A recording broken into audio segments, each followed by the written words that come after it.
Hey everybody, this is Downtown Ricky Brown, and today we're continuing the episodes on cognitive biases.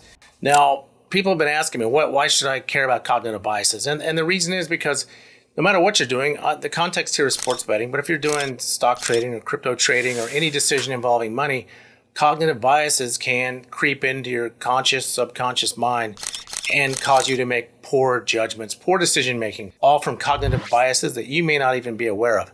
So that's why we're touching on these. Today we're doing data cognitive biases, and these are cognitive biases that can occur when the data fools you.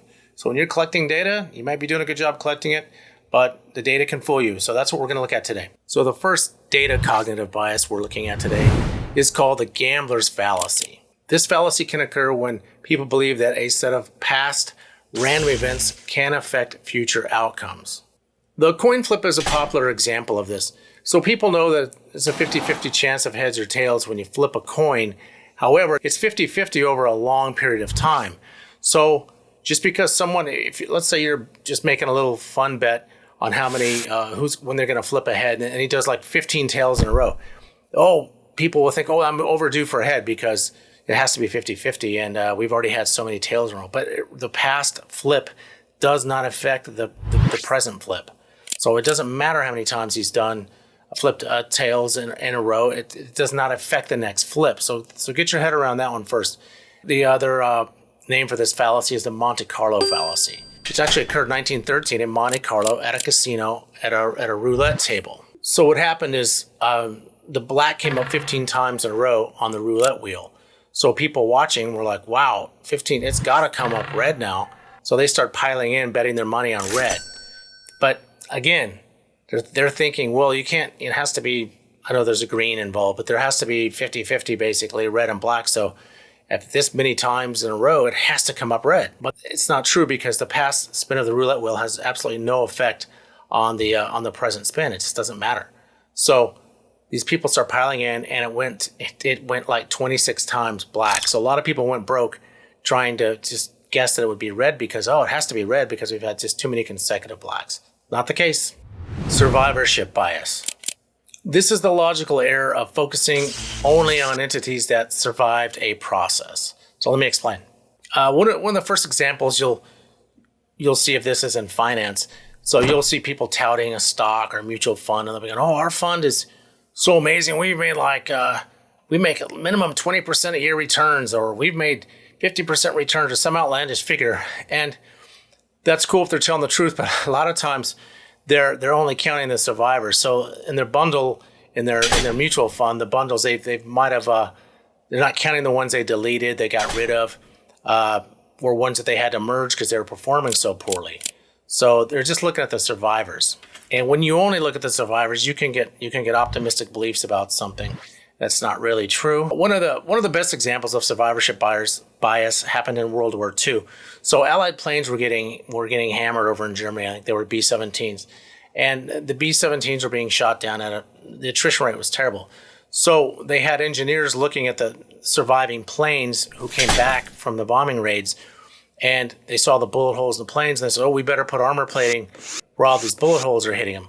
Well, they weren't really thinking about it closely because the planes that survived, they took all these bullets to the certain part of the plane. That means that plane was okay there. It had plenty of reinforcement in that part of the plane. They didn't need to add any more armor plating. So there was a scientist that came along, and his name was, or a mathematician named Abraham Wald, and he had a different outlook. He said the planes that, since they couldn't recover the planes that were shot down in Germany, they were only getting the survivors. Let's put armor plating on the parts of the plane that aren't shot. Different way of thinking about it, but it was highly effective and saved a lot of planes. And so putting the armor plating on the parts of the plane that were actually clean sounds like backward reasoning, but he was looking at it backwards because the survivors had made it back. So you need to reinforce the parts they weren't shot in.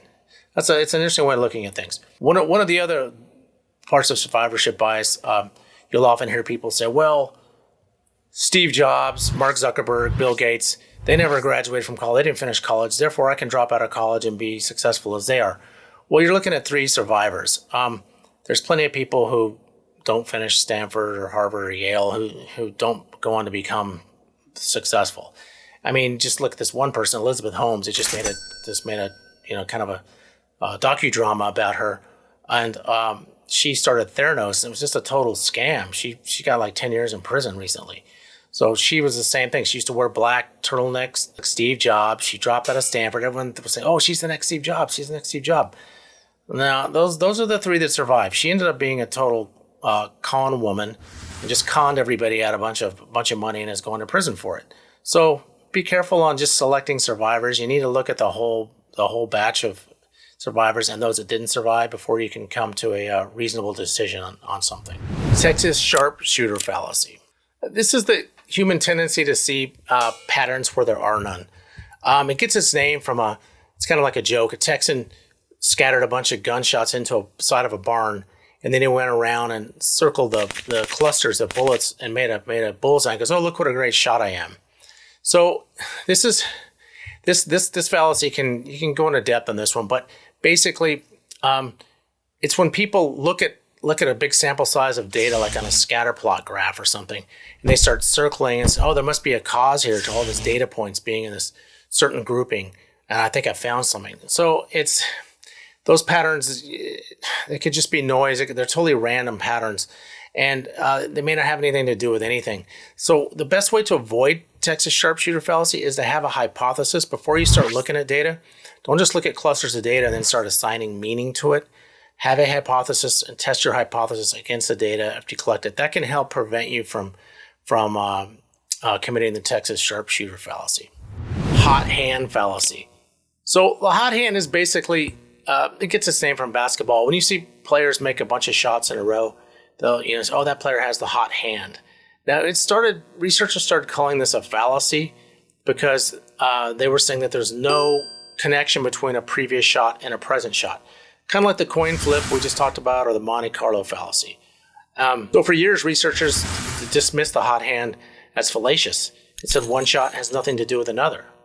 It's in the past, and this one's in the present, so it has nothing to do with the following shot. However, later research indicated that there may indeed be a hot hand, and that it may not be fallacious, and that players can get a hot hand. Now, as a competitor, this one just seems ridiculous to me a little bit because I've experienced the hot hand and playing golf. You just start making putts like crazy, and because there's a mental thing that happens with your confidence when you make a putt, then the next one seems easier, the next one seems easier, and then the hole starts looking as big as a saucer plate, and then just everything seems to go in. So I do believe in the hot hand. I don't think it's a fallacy or that it's fallacious. But there's still disagreement on whether or not the hot hand actually exists or if it's just a fallacy. Now you have to decide for yourself. Selection bias. This can occur when you're selecting data without proper randomization. So what happens when you pick non-random data? It's kind of like cherry picking, which is the same as suppressing evidence. It's the act of selecting data that confirms your position while ignoring data that conflicts with your position. You'll see people in the media do this all the time. But let's say, like in sports betting, let's say in golf, you believe that a certain tournament is going to be long drivers are going to have an advantage. That's just in your head. That's a bias. May or may not be true, but you're gonna go look at some data to confirm that. But you've already in your mind, you're already predisposed to believe that long drivers. So you're thinking like someone like Tony Finau, John Rahm, they're going to have an advantage at this tournament. So now you have to be careful because if you start selecting data, you start selecting top players, you may be engaging in selection bias. You just naturally start picking out long drivers that meet your theory as opposed to picking in a whole sample set of purely objective data. So if you're searching for truth, this is a bias to avoid. Confirmation bias. This one's similar to the selection bias. It represents a tendency for people to search for and interpret data in a way that already confirms their previous beliefs. It's a way of appearing to be open-minded, but you're refusing to look at alternative ideas. So in actuality, what people do, the confirmation bias, is they torture data to squeeze it in, make it fit into their preconceived notions or their previously held beliefs. Congruence bias. This is a type of confirmation bias. Congruence bias happens when people over-rely on their initial hypothesis while ignoring or neglecting to sample alternative hypothesis. In other words, they avoid testing any data that could conflict with their initial beliefs. Thanks for tuning in. If you like these cognitive biases, you want to learn more about them, I've got a whole episode series and a playlist on my channel, so check back with my channel. I'll be doing probably about 5 episodes of these cognitive biases before we move on. Okay, thanks again, and try not to.